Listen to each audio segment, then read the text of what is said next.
Muistatteko te, kun viime keväänä ennen vaaleja muun muassa herrat Stubb ja Sipilä seisoi sellaisten #koulutuslupauslappujen kanssa. Varmaan kaikki muistaa sen. Myös minä muistan sen.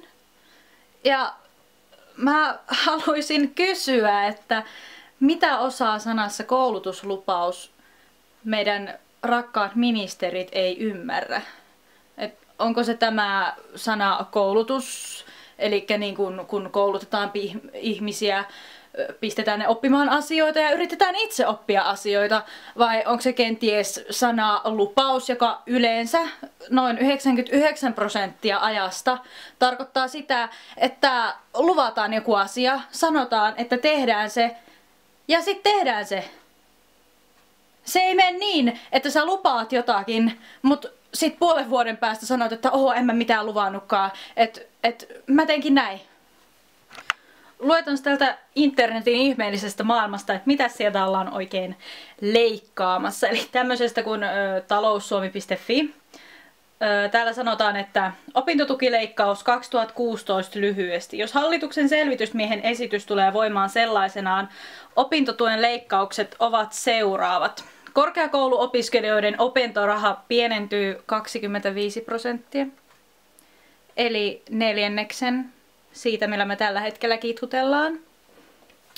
Opintotukikuukausien enimmäismäärä kiristyy jälleen siitä, millä me tällä hetkellä kitkutellaan. Opintojen edistymisvaatimus kiristyy. #ei sairaslomaa. Opintotuen tulorajat säilyvät entisellään, mutta ne sidotaan indeksiin, mitä lie tarkoittaa. Opintolainan valtion takauksen määrä nousee, eli leikataan siitä, mitä me saadaan, mutta pistetään meidät velkaantumaan. Hyvä juttu. Opintolainahyvitystä leikataan 40% 30%. Eli valmistu taas äkkiä, ettei meidän tarvitse maksaa niin paljon takaisin. Se on vähän sellainen juttu, että opintolainaa otetaan eri syistä. Tällä hetkellä se on tavallaan aika helppoa, koska sitä ei ensinnäkään tarvitse maksaa niin paljon takaisin, jos valmistuu ajoissa. Ja sitten sitä ei tarvitse ottaa sillä niin ottaa sitä mukaan, kun kokee tarvitsevansa. Esimerkiksi mä otin nytten semmoisen pienen köntän sieltä lainaa, että mä pystyn mun vanhempien luona ja perheen luona käymään, koska mulla on semmonen mukava 4 tunnin bussimatka tuolta Joensuusta Jyväskylään. Ja että mä pystyn mun sairaalalaskut maksaa, koska #sairastan diabetesta. Ja että pystyn harrastamaan jotain muutakin koulun ohella, esimerkiksi matkustelemaan ympäri Suomen, mä en matkustele ulkomailla, käymään koneissa, tekee cosplaytä, kuvaamaan, hankkia muistikortteja ja kaikkea tällaista pientä. Mutta jos opintotuki muuttuu lainapainotteiseksi, niin siinä käy silleen, että sitä lainaa se lainan ottaminen ei ole enää vapaaehtoista, vaan sitä on pakko ottaa. Ja sitä ei voi ottaa vaan sen pienen köntän verran, koska sillä ei pärjää. Jos sä saat 250 kuussa, sä et pysty elämään, sä et pysty maksaa edes sun vuokraa sillä. Joten sun on pakko ottaa joka kuukausi, nostaa sitä lainaa sen verran, että sä pärjät. Eli todennäköisesti joku, minun tapauksessa ehkä 300–400 per kuukausi. Ja koska sä joudut nostaa sitä lainaa säännöllisin väliajoin koko sun opiskeluajan, sitä myös kerääntyy paljon enemmän sitä velkaa. Loppupeleissä sä joudut maksaa aivan hirvittävän summan sitä rahaa takaisin, johon sulle ei välttämättä ole varaa, koska tällä hetkellä työllisyystilanne on aika huono. Lainan takaisinmaksun pelossa tai velkaantumisen pelossa saattaa käydä myös niin, että sitä lainaa ei oteta ollenkaan. Ja yritetään kitkutella sillä 250 eurolla per kuukausi, mutta koska se ei onnistu, koska spoilereita niille, jotka ei vielä tiennyt, niin vuokra on yleensä noissa opiskelija-asunnoissa sitä 200–400 euron väliltä, riippuen asunnasta. Jos sä saat 250 kuussa, niin sä et pysty maksaa sillä edes sun vuokraa. Mutta koska sitä lainaa ei haluta ottaa, niin etsitään töitä. Jos saadaan töitä, niin sitä työtä tehdään niin paljon, kun sitä vaan pystytään, että saadaan tarpeeksi rahaa siihen elämiseen. Ja koska sun on pakko elää, yllätys, yllätys, esimerkiksi syödä, tonnikala ei ole niin halpaa kuin kuvittelis, niin sä teet sitä työtä ihan niin kuin täydellä työnteolla. Mutta sitten siinä sivussa opiskelu alkaa kärsimään, opintojen laatu alkaa kärsimään. Sä alat jättäytyä pois kursseilta, koska sä et yksinkertaisesti kerkiä opiskelemaan.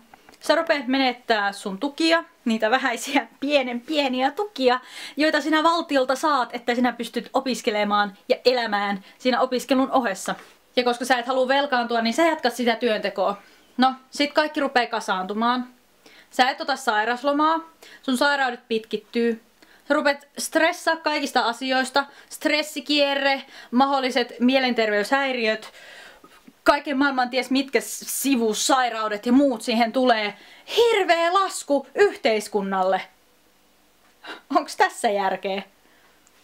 Ymmärrättekö mitä mä haen tällä takaa? Siis se, että leikataan esimerkiksi opintotuesta, sehän ei ole ainoa mistä ollaan leikkaamassa, mutta tää on tällä hetkellä se, mistä mä olen eniten raivoissani.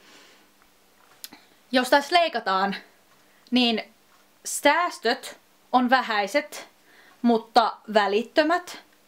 Mutta ihan jo siis muutaman vuoden kuluttua alkaa näkyä kaikki ne kustannukset, mitä nämä niin sanotut säästöt tuo tullessaan.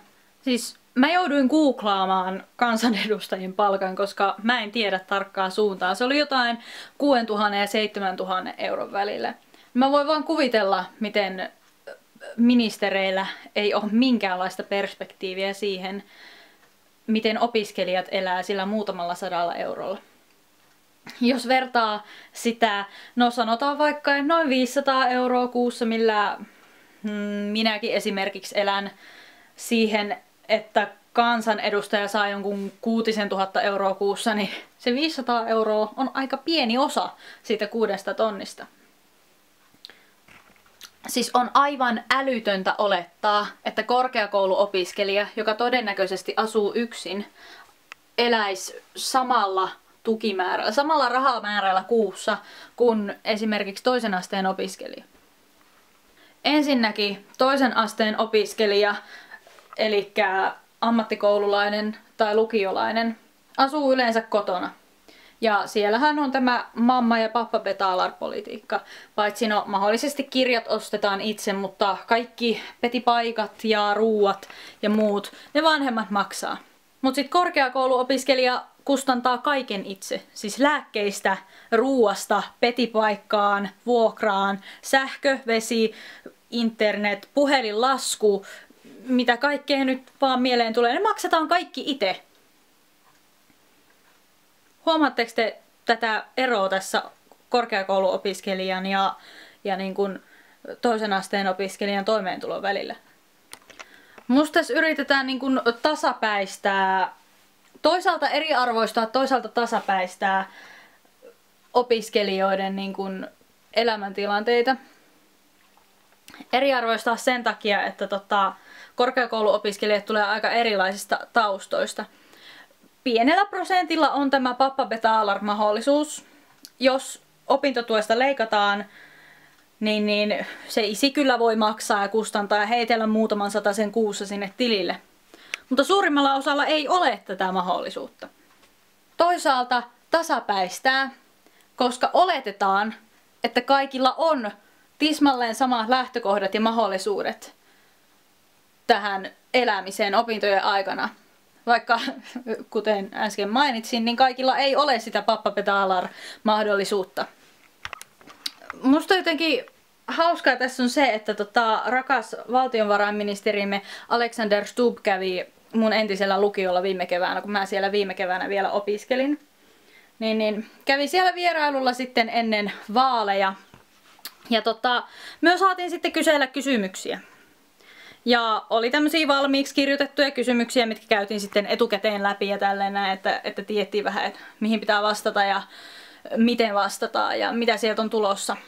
Mutta sitten rakas valtiovarainministerimme Alexander Stubb antoi sitten meille luvan kysellä ihan omia kysymyksiä siitä niin kuin spontaanisti viitata ja kysyä. Niin minä sitten kysyin, että että hyvä herra ministeri, anteeksi, Alexander Stubb, on ollut paljon puhetta tasa-arvosta ja sille on paljon erilaisia määritelmiä, että mitenkä työ määrittelette tasa-arvon ja mitä mieltä olette siitä.